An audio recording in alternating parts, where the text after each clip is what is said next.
Scaredy Cat Sleepover. Minnie Mouse rolled her pretty pink suitcase up to her best friend Daisy Duck's front door. She and Daisy were having a sleepover. The door flew open before Minnie had even had a chance to ring the bell. "Hurry up!" cried Daisy. "I've got a ton of stuff planned for us to do." When they got inside, Daisy announced, "First, we're making cupcakes." The friends got right to work, mixing, baking, and decorating. "These look amazing, if I do say so myself," Daisy said. "Tomorrow, let's have some at Mickey's and Donald's house as a surprise," Minnie suggested. Then she noticed the cupcakes were decorated just like the bows that they were wearing. "Somehow I have a feeling they'll know the cupcakes are from us." Next, it was time for a fashion show. Daisy brought out makeup, jewelry, and some of her most glamorous clothes. "We are going to look so cute," Daisy said. When they were done, Minnie looked at herself in the mirror. "I'm not so sure about cute," she said, laughing. "I think I accidentally made myself into a Christmas tree." Minnie decided that Christmas tree was probably not the next big fashion trend. So she and Daisy ditched their new looks and changed into pajamas. It was time to relax and enjoy a movie. My TV gets 397 channels. Let's see what looks good. The channels surfed until they came to a scary movie marathon. Perfect!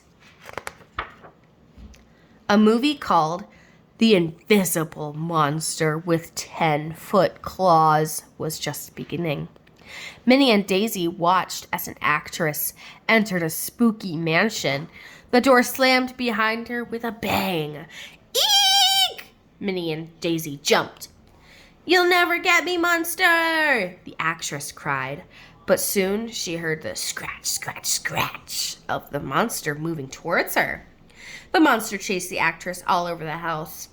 Luckily, she managed to escape, but Minnie and Daisy watched the rest of the movie with the lights on.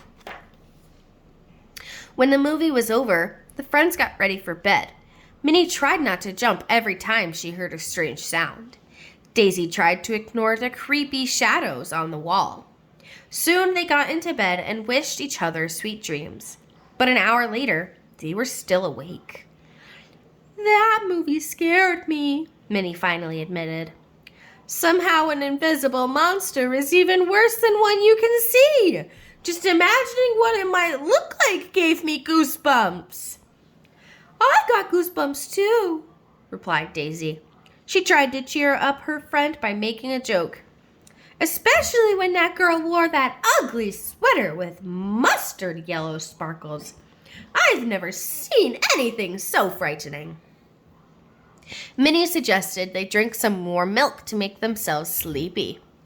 After 2 big mugfuls, they were back in bed and still awake. "It's not working," Daisy groaned. "What should we do now?" "How about counting sheep?" Minnie replied. She closed her eyes and began picturing meadows full of them. Daisy closed her eyes too, but she decided to count some other things instead. Finally, the girls started to drift off. Then suddenly, they heard a loud scratch. "What was that?" Daisy cried. "I don't know," Minnie said, huddling under her blanket. "Maybe it was a branch scraping against the window." "Yes, that must be it," Daisy replied, but she wasn't convinced. A few minutes later, they heard more scratching, and then a loud screech!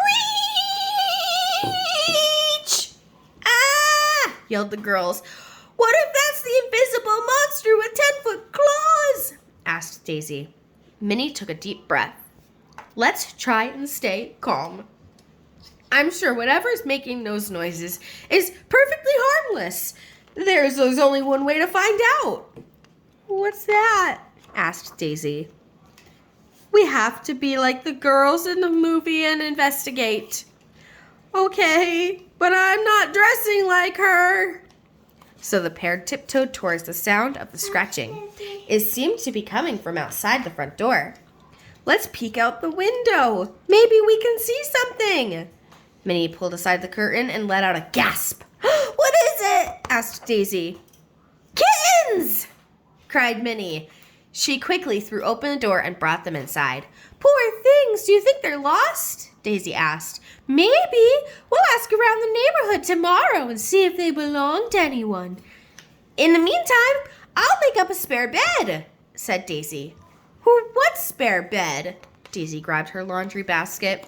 This one, she said. Who would have guessed that our monster would turn out to be furry and cute? Minnie asked as she snuggled back into her sleeping bag. Not me, Daisy replied, and the two girls bursted into giggles. Just a few minutes later, Minnie, Daisy, and the not-so-scary kittens were all fast asleep.